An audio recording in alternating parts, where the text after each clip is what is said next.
Praise the lord. నేటి వాగ్దానము, యెహోవాను ఆశ్రయించుడి, అప్పుడు మీరు బ్రతుకుదురు. ఆమోసు గ్రంథము 5వ అధ్యాయము 6వ వచనము.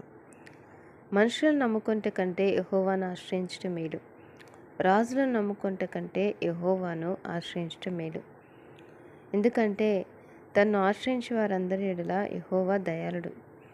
తన్ను వెతుకువారి ఎడల ఆయన దయచూపువాడు. యెహోవా తప్ప దేవుడేడి? మన దేవుడు తప్ప ఆశ్రయదుర్గమేది? కనుక మనము ప్రతి విషయంలో మన దేవుడైన యెహోవాను ఆశ్రయించాలి. యెహోవాను ఆశ్రయించు వారికి ఏ మేలు కొదువై ఉండదు. యెహోవా నిన్ను ఆశ్రయించు వారిని నీవు విడిచిపెట్టువాడవు కావు. కావున నీ నామం ఎరిగిన వారు నిన్ను నమ్ముకొందురు. నాకు భయము సంభవించు దినమున నేను నిన్ను ఆశ్రయించున్నాను అని కీర్తనకారుడు అంటున్నాడు. ప్రతి ఒక్క విషయంలో మనము దేవుని ఆశ్రయించినప్పుడు ఆయన మనకు నమ్ముకొనదగిన సహాయకుడిగా ఉంటాడు. యెహోవాయే నిత్యాశ్రయ దుర్గము. యుగయుగములు యెహోవాను నమ్ముకోండి. ఆమేన్.